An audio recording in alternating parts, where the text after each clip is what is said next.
Good morning. Coming to you Good morning. on this morning of All Hallows Eve. I have invited my dear sister Tayel, compañera del viaje, over. She's beaming in from the West Coast where the sun is just rising, yes? Yes. I have invited her here today to have a little discussion around the topic of fear. I thought that this Samhain portal would be a good time to have a little exploration of this most primal of themes that I think all of humans grapple with on a really deep level. And we also see playing out not just on a personal level, but also in the collective, different waves of how we experience fear. So, thank you so much for joining me this morning. And I look forward to where this goes. Welcome, Thank Tayel. you, Sienna. Thank you. Good morning and happy All Hallows Eve to you. Hmm. So, I invited you specifically to chew on and ponder this theme of fear. I'm I'm curious of it and what we can sort of find out when we turn our attention, our focus, our awareness, our contemplation on this important topic. I know in my life, I have been in the last 6 months, 9 months, really facing new levels of experiencing fear. Um, in some ways, like having low grade fear for a long time that looks more like anxiety, but then getting in touch with some more sort of acute waves of the sine wave of like panic and really like viscerally experienced terror, panic, fear, you know. So it's something and so something I'm like metabolizing on a more acute level, but also becoming more aware of how much on that sort of base chronic level it is present for me. And I want to know, what do you think about fear, Taya? How shall we work with this? Mm, Here. Yeah, it's so vast, really. And as I've been, considering it a bit since you extended this invitation, like leaving most of it to just see how we would explore it today. But there's so many dimensions to it, and it really is so primal. You know, like on as I consider fear, I'm aware how there is this level of it that, like, on one hand, I think we can all recognize that fear very much has to do with the mind. But at the same time, fear also has this aspect that is also can be quite in the body as well. There can be this level at which fear kind of catches us on a physiological level, and how in that way we're, maybe that's part of the aspect of fear that is so primal. It's something that in a way it connects us with at least all animals, I would say. I Hmm. think I'm not sure whether plants experience fear, Hmm. um, but at the very least it seems like all, if not most, if not all animals experience fear. And, in that sense, we're connected with that experience. I'm feeling how also there's a level in which it's collective. Like you even think about animals in a pack or a herd or like a flock of birds, and how fear moves quickly through them, and it's contagious in a certain kind of way.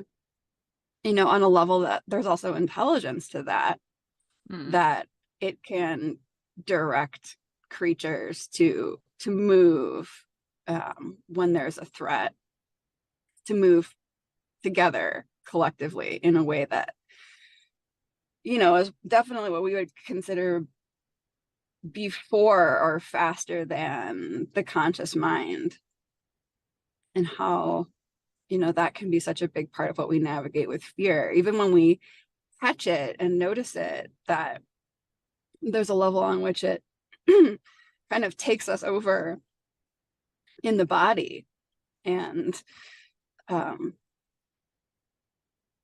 can be very deep on that level.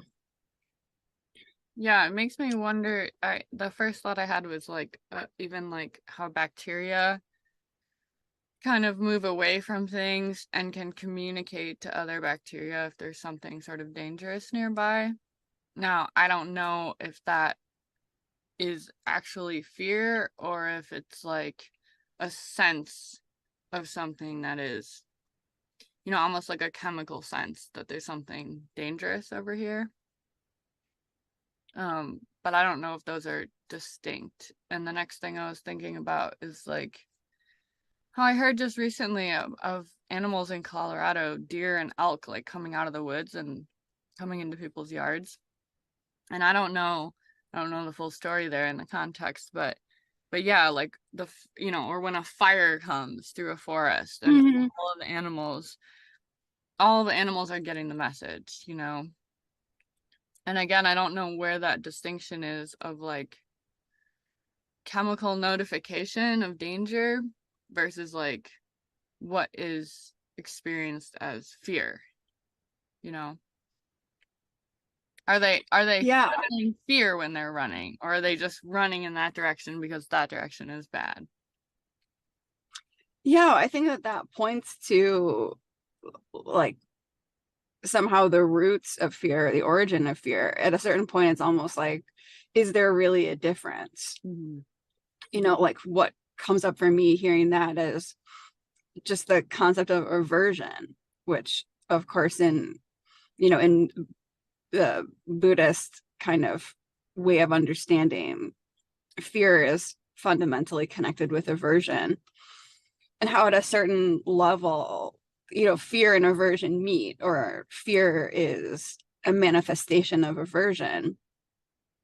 And yeah, it seems to me like they're the same on some level.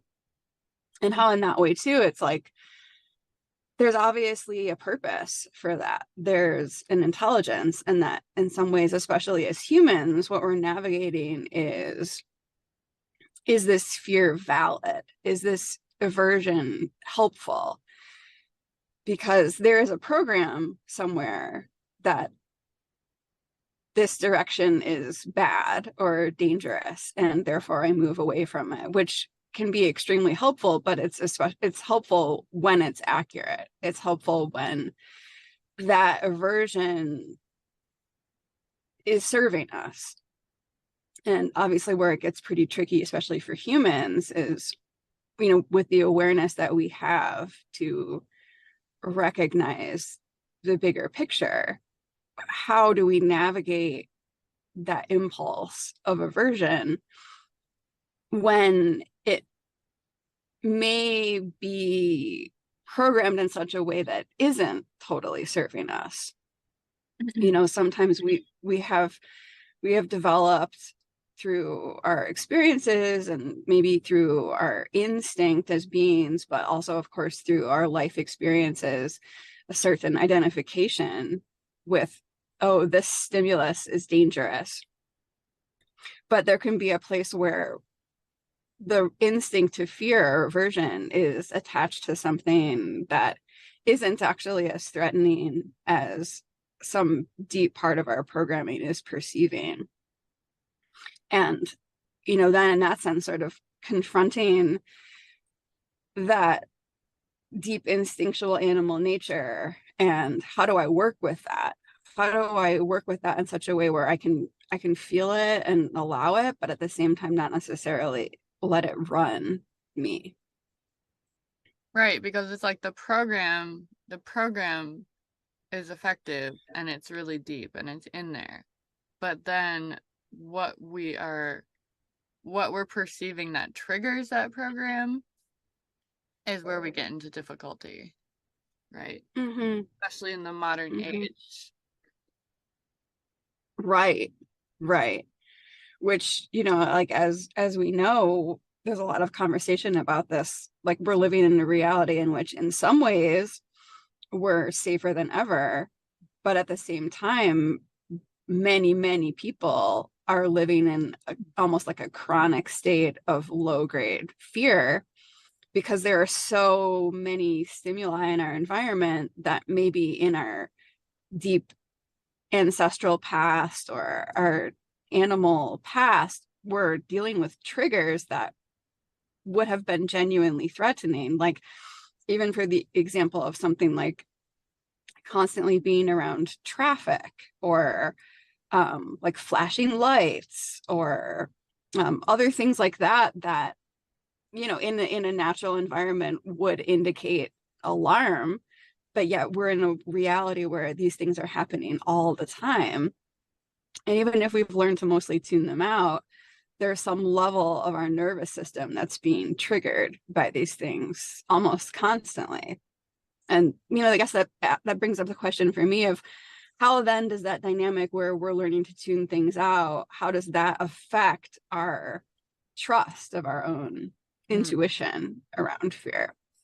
It seems to me like it's introducing a kind of a dissonance.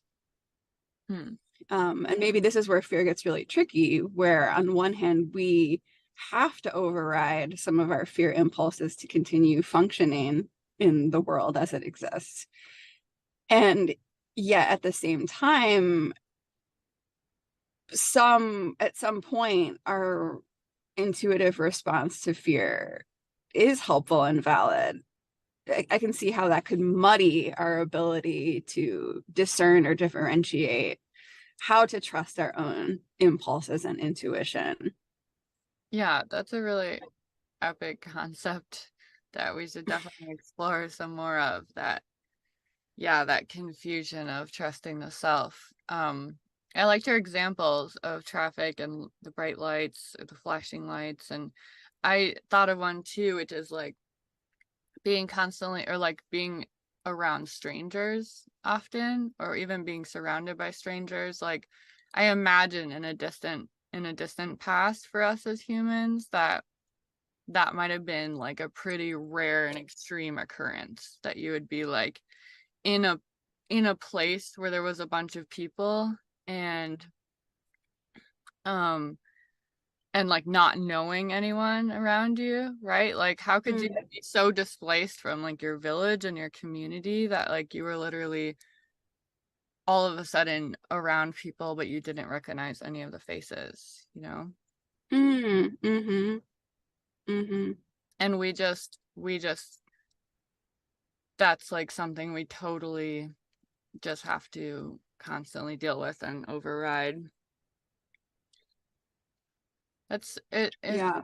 it's interesting. It makes me wonder if some of these things are part of the reason why there's this sort of low grade unsettledness or uneasiness for so many people, what we'd call anxiety, where it's like these sort of little affronts that Mm-hmm. even though we are like cognitively kind of over it, perhaps there's something biologically that is unsettling. Not to mention like the things we can't see, like different kinds of electromagnetic interference. Yeah. And this has been, it's an interesting topic to explore at this time, of course, this time of year being so associated with fear.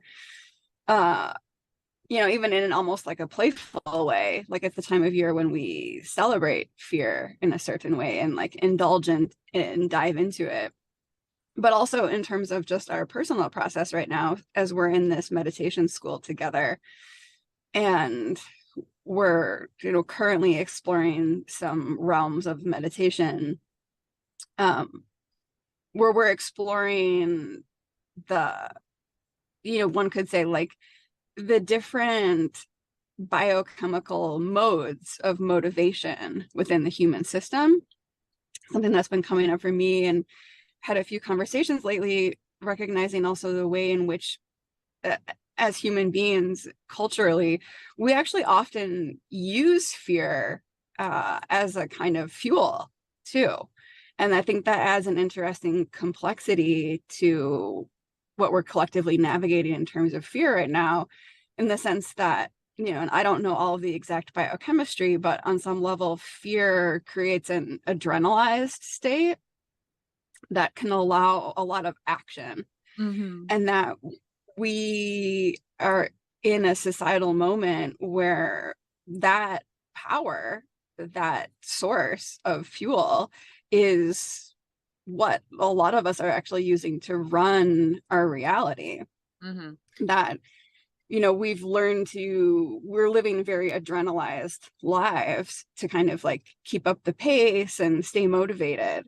And when we're on some level running fear as part of what keeps us going, that adds an interesting element to like what we're navigating in terms of how to work with fear. Because on some level, and I think most of us probably aren't in touch with this, we're actually dependent on fear in the way that we're currently running things. That even that subtle anxiety of like, I gotta get to work, I'm gonna be late, or like, oh, I gotta get this done, or I have a deadline coming up. Like, those are all fear energies.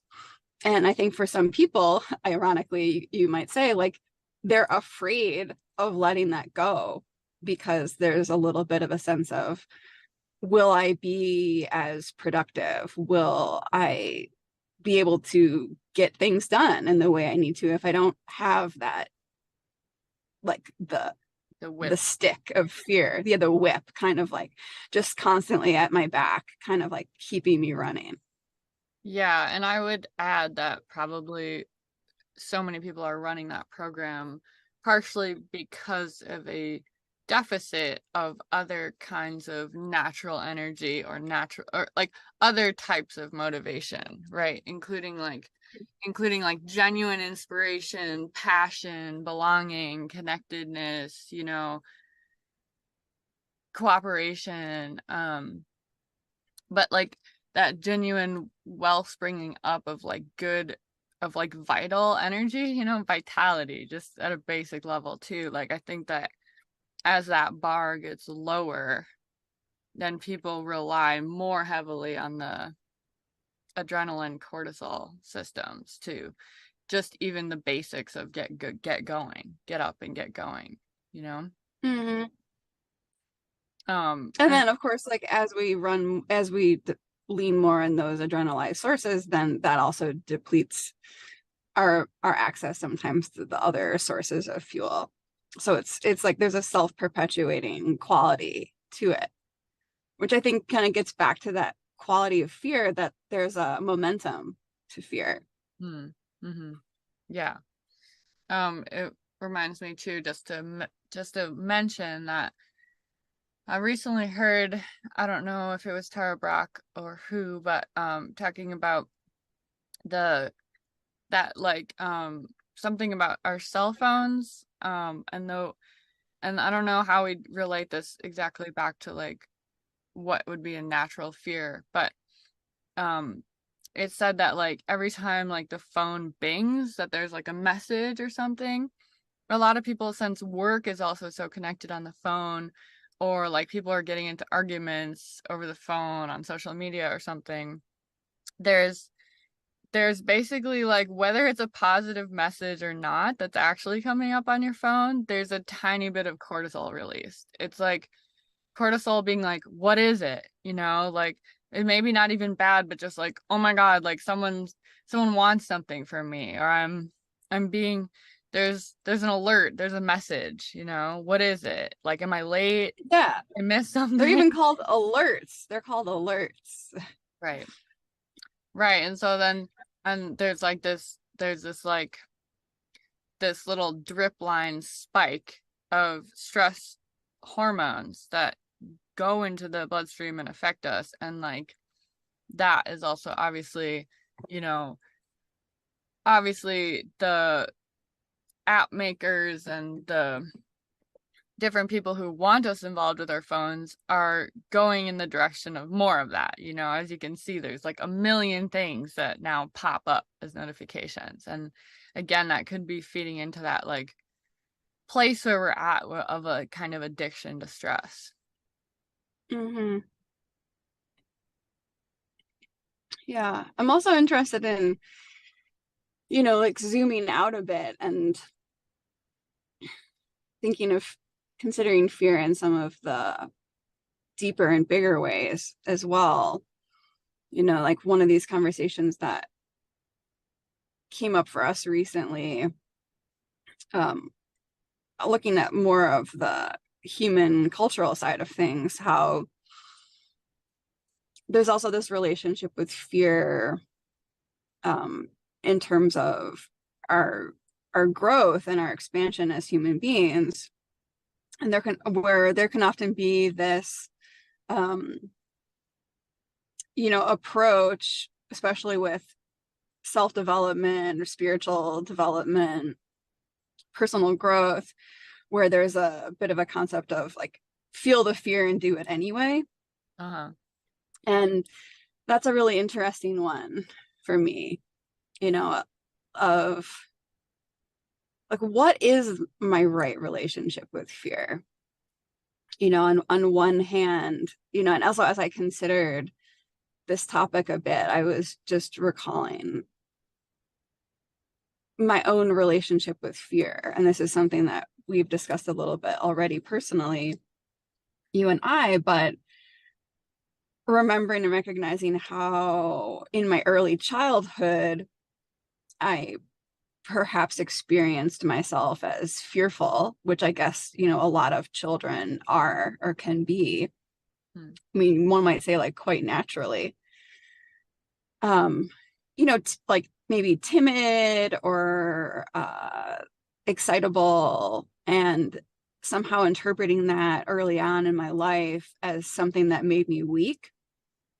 And so developing a kind of counter response to fear, Hmm. a kind of impulse toward courageousness, which of course can be super helpful, to allow us to explore the world and try new things, but that there can be a point at which we also are so deeply motivated to feel or seem courageous that we can almost habitually start to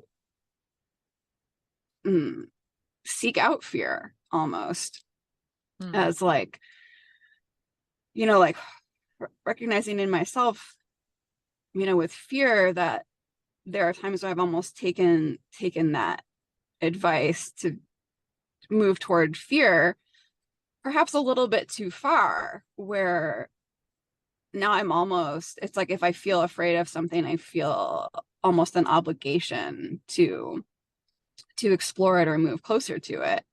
And yet, especially as I get older and look at the bigger picture of my life and ultimately recognizing that I am interested in moving toward peace, toward well-being, toward equanimity, that there can also be a point where I recognize sometimes if I feel afraid of something, that's a good sign that I shouldn't go in that direction. Yeah. Like So, at that yeah. point, at that point, you've sort of trained yourself to not even have that alert system really operational. Yeah, possibly. Or maybe the alert system is still operational, but I've kind of turned it around where it's almost, and I guess you see this culturally too. It's a little bit different, but in a more mundane way where like with the news, for example, people almost feel like if there's something scary, I need to know more about it. And then I think, you see the certain like manifestation of that of like the doom scrolling, as they say. It's like we almost become obsessed with seeking out fearful information because there's some kind of sense of, oh, like fear is where the important information is. And how that can at a certain point start to eclipse our ability to actually dwell deeply in other states of consciousness, like well-being, happiness, contentment. I guess like, Whereas sorry, go ahead. no, just like where is that? Like when do we say enough fear is enough? Like when do we say, okay, I've received some information about this and now I can just stay in these other states of being that one might consider a bit more pleasant. Yeah, and I guess in terms of your situation, it's not that the alert system isn't still working, it's that the response to the alert is almost turned on its head, and it's like, oh, I'm scared of this thing. That means I need to approach it, which is basically the opposite of the sort of biological components that are built in for us. Mm-hmm. And then that gets confusing because then you're not able to receive accurate information about your environment or situations, right? You're receiving some information, but you're overriding it. Now, in my situation, I see that there's also another option because I've had this reflection a lot in my life of like, wow, you're so brave. Like you went and did that. That's so brave, you know? And I would be like, I don't know, it didn't feel brave to me. And I think there's another aspect of like, you might be in situations that feel so scary that there's another option, which is basically numbing out the fear, so that it's like, it basically doesn't exist. Like you're receiving the information and then choosing to respond differently. You're responding, actually, I'm going to approach this thing. But there's also another option where like, it's so scary, you actually you start cutting out the inflow of that data that should be making you afraid. Does that make sense? Mm-hmm. I've experienced Mm-hmm. more of that where it's like, whoa, I should have been way more afraid, and that's like I should have noticed that that was a dangerous and scary situation, and I somehow didn't notice. Like there was almost like Mm-hmm. veil of like numbness that was making it like blindness that was making me not experience the reality of the situation.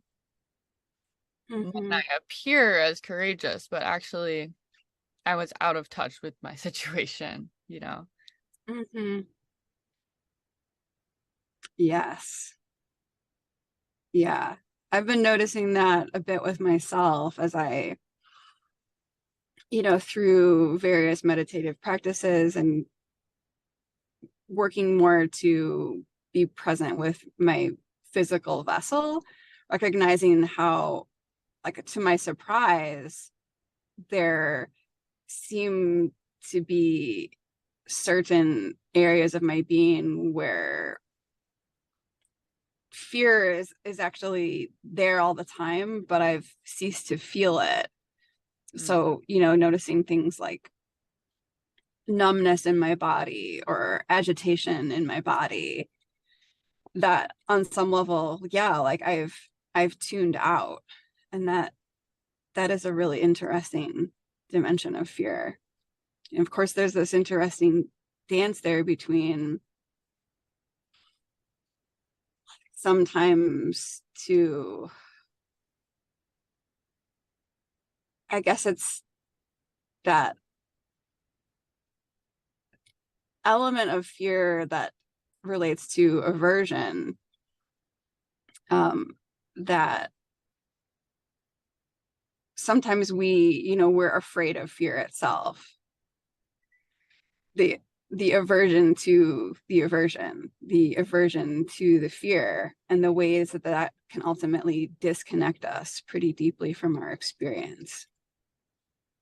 And how sometimes to metabolize that involves actually allowing ourselves to feel fear that really is always running, but on some level we haven't allowed ourselves to feel.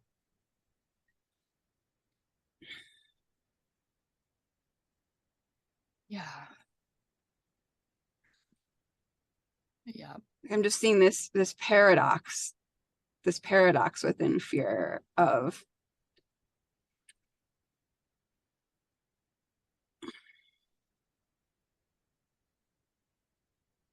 how its unconscious aspect. And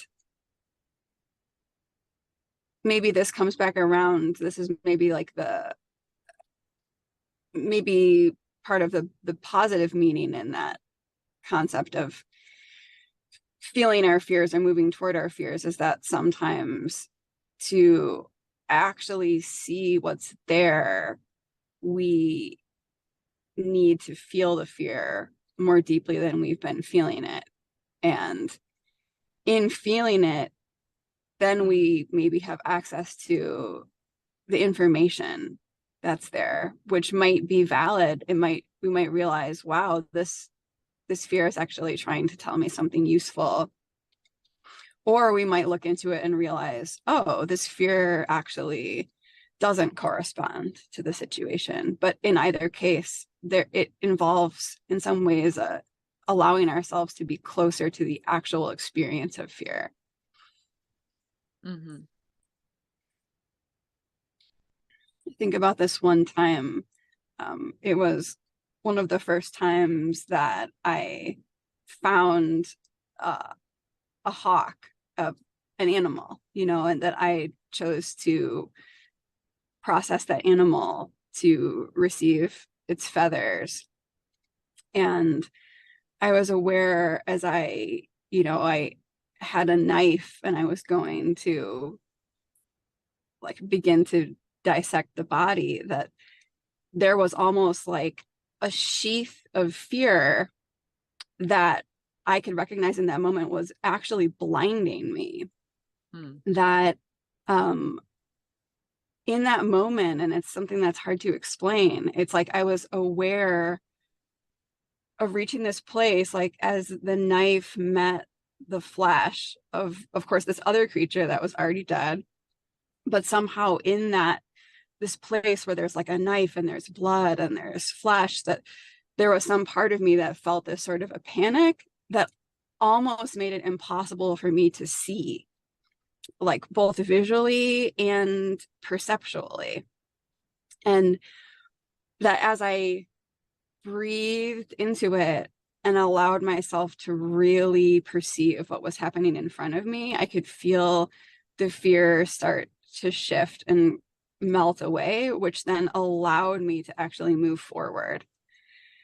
And it's something I share as kind of like there's a metaphor in that, in the sense that in that moment, I realized, wow, this is part of how fear functions. It actually creates a kind of a sheath around something, whether that's a certain situation or an interaction or even like an actual combination of physical movements or activities, that creates a kind of panic so strong that there's a blindness that happens. We aren't actually able to be fully present with what is right before us. And I think that is the sense, that's the type of fear.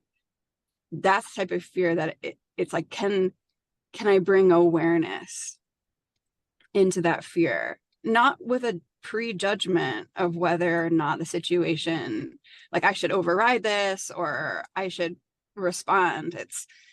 can I be with this in a way that allows me to actually see what's happening? And how so often I think that like one of the dangerous things about fear is that it's operating so instinctively and so fast that it causes us to have a response that comes before our actual experience of the situation. Whether that response is to push away or whether that response is to kind of numb ourselves and move forward. In either of those cases, we are responding instinctively to a situation without having fully perceived it. And that to me seems like that's a place where that type of fear is almost an indication that there's something here I'm not fully seeing. Something else I was considering that comes up for me when you mentioned that I was considering about fear is that, and this is something that could be explored more, but I was asking myself,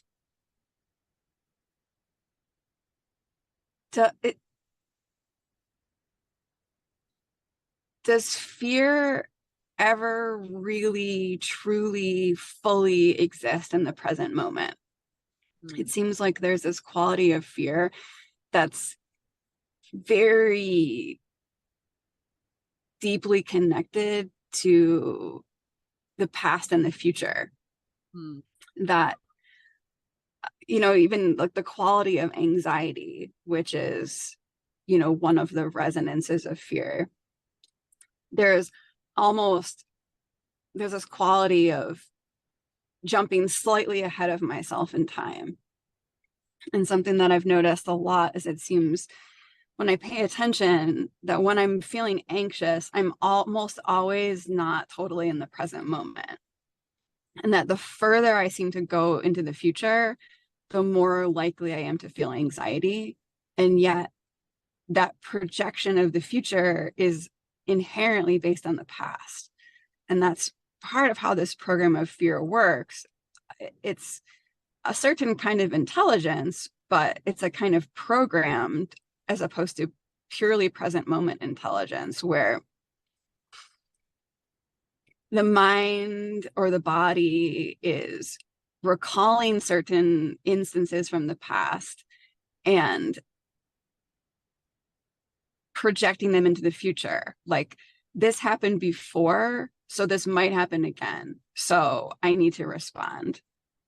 And the interesting thing is that even though there's this past future connection with fear, at the same time, it happens so incredibly fast that on one hand, it seems like sometimes fear brings us more into the present moment, but it's a present moment that is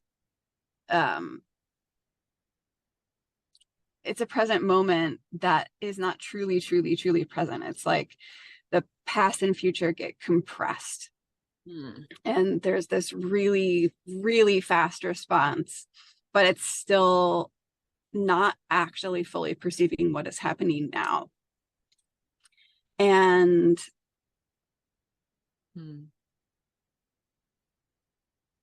that dynamic, that we're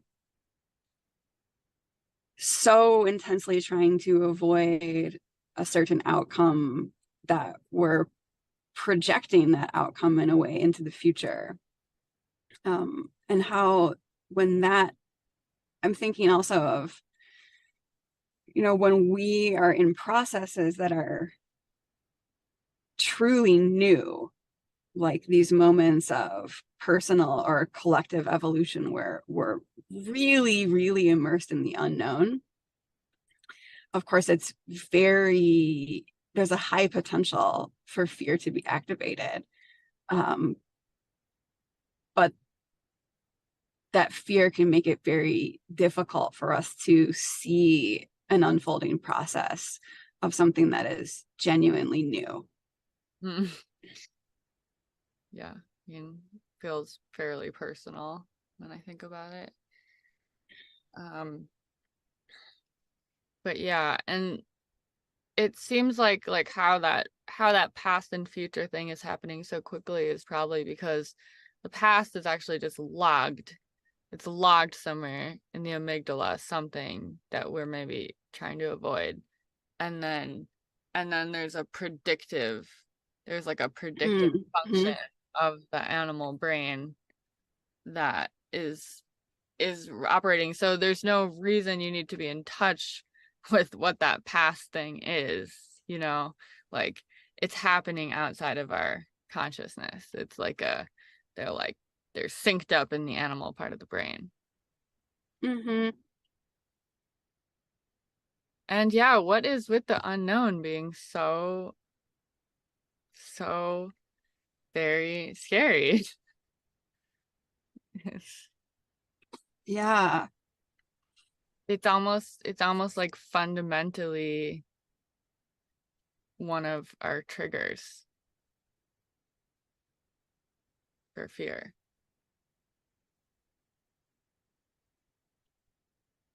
That brings up the question for me of whether fear is actually, ironically, it seems somehow an attempt to create security, which seems ironic because it seems like fear seems like one of the least secure types of states to be in.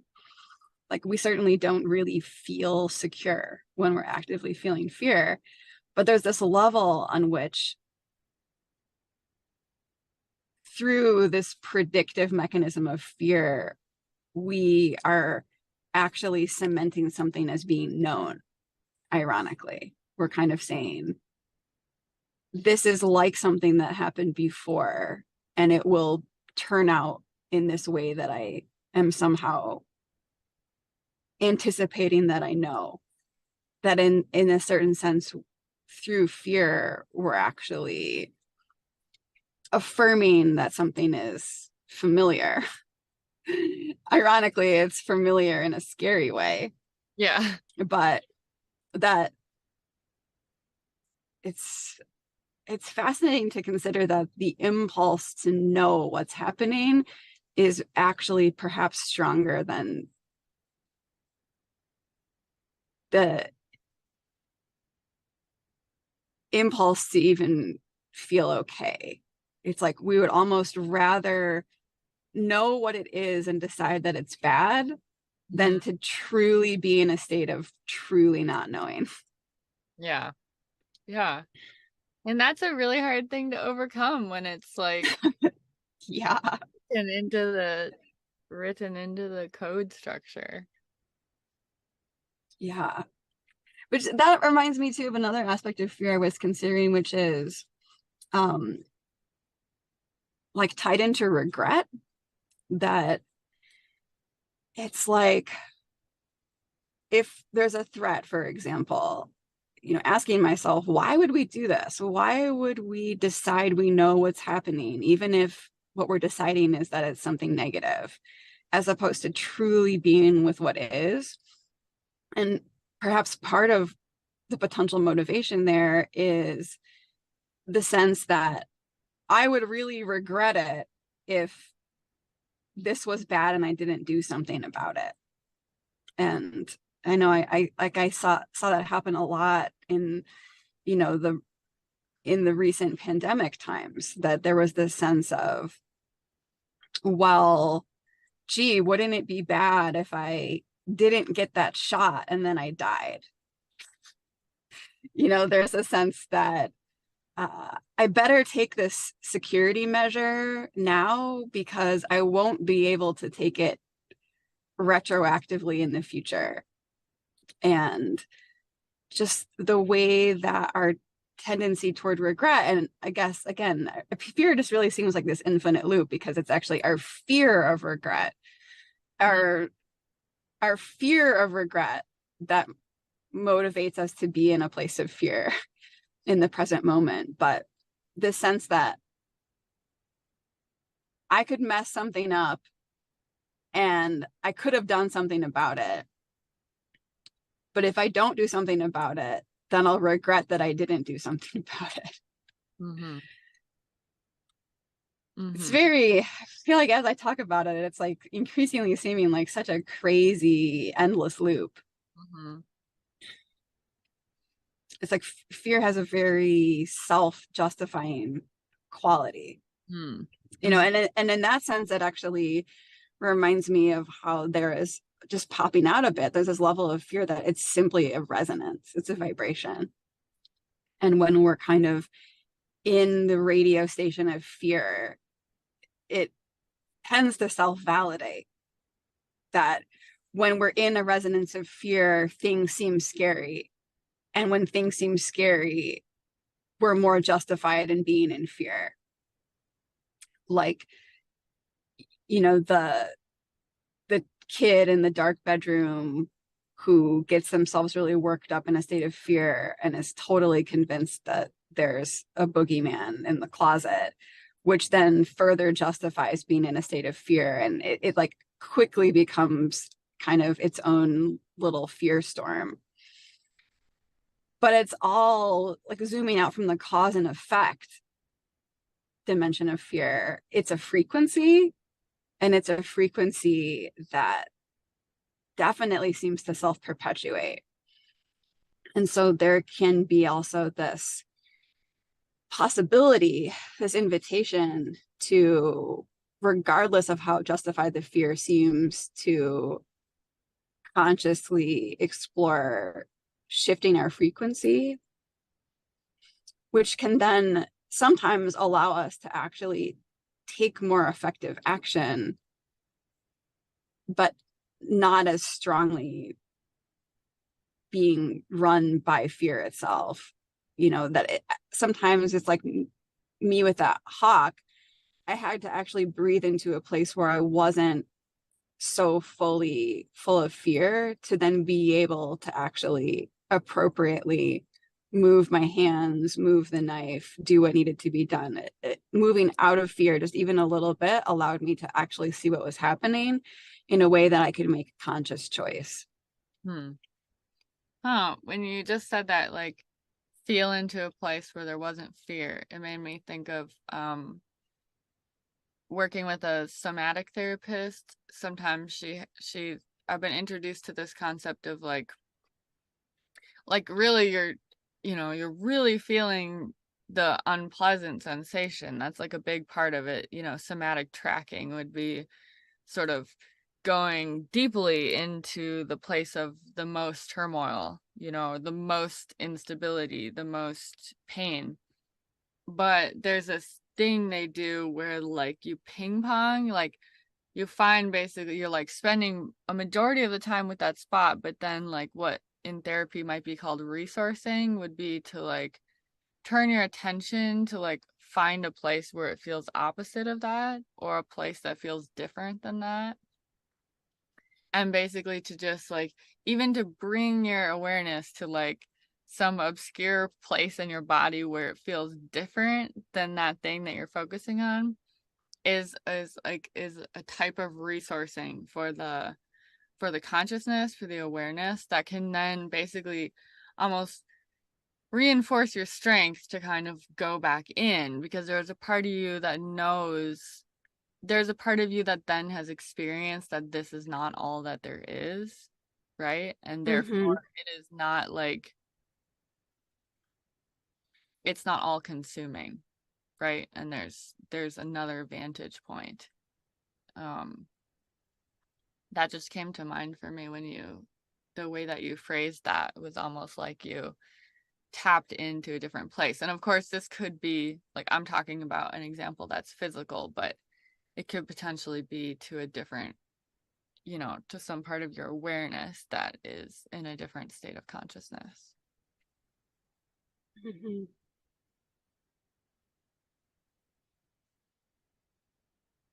Definitely easier said than done when For sure.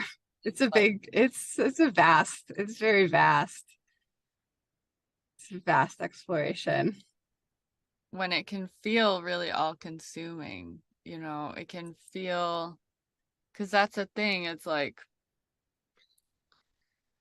we don't it's not necessarily like an override or a whitewashing or a positivity washing of your feelings of fear, you know, or the vibration of fear.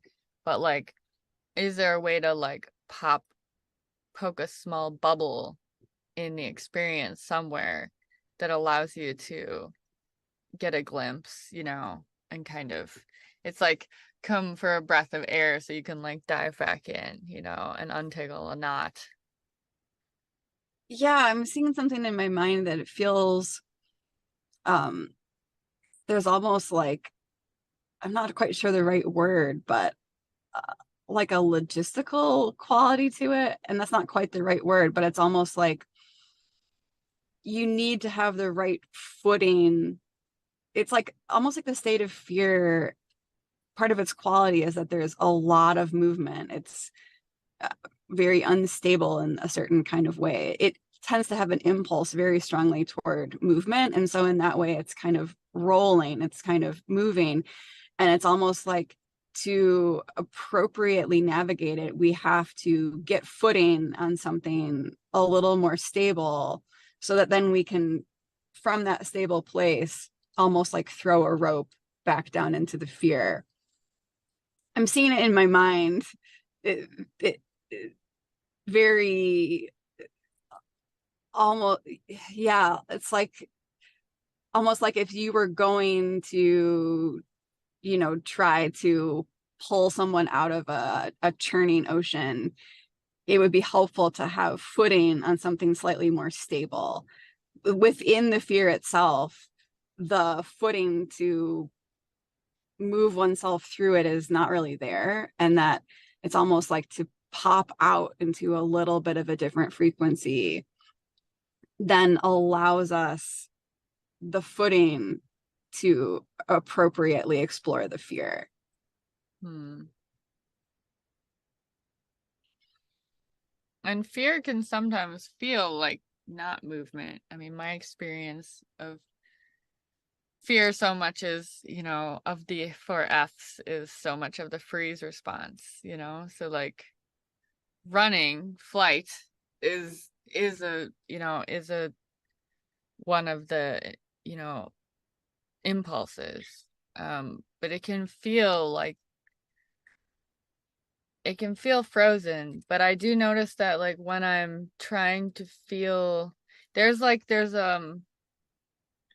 in the sensation of the body, it's like when there's fear there or anxiety, it does feel like there's a constant flicker of movement. So it's like Yes. basically it's not even like real movement, it's just it's like instability. It's like it's it's unsteady. It's like it's almost like electrical. It's like a flickering. Yes. Yes. And when I feel into it, even the state of freeze is kind of a state of perpetual rapid action, the action being of non-movement, but there's a quality of um Mm. yeah, there's a tension in it, even if one is completely still. Mm-hmm. And there's like and everything is poised to Yes, it's for yes, action basically, but it's being yes, yeah. yes, yes, yes. Yes. A Well, lot of thank you so much for diving into this with me today. I mean, I know this is a life's work of a discussion, and it could be rewarding to allow it to digest and explore it further at some time. But yeah. Thank you so as much for joining me today as the sun is rising yeah, there. yeah, And thank you so much for the invitation. yeah, and wishing a good Samhain to all, a good All Hallows Eve and Day of the Dead, and this just epic moment of interring, you know, in the cycle of the wheel of the year, this dying moment, this reaping. Hmm. So everyone, it's interesting to me that on at this time we also do this we do these funny things where we try to get afraid, like we watch scary movies or, we're like Go trying to a to, like, haunted hayride or yeah, something. right. It's like, so anyways, just maybe have a little awareness of that, like of that ride of cortisol and adrenaline and maybe in a way too, like tasting it on a more acute level can help to calibrate ourselves to, you know, that that level of tension we have in general where feel fear builds up. Yeah, and an amazing opportunity to be in greater awareness and observance of ourselves, even in the state of fear. hmm Noticing that racing heart and the sweat breaking out and staying somehow like the center of the storm and aware, keeping that observer self there. Happy Samhain to everyone. Samhain. Happy time of the veils being thin. May we leverage it to know ourselves better.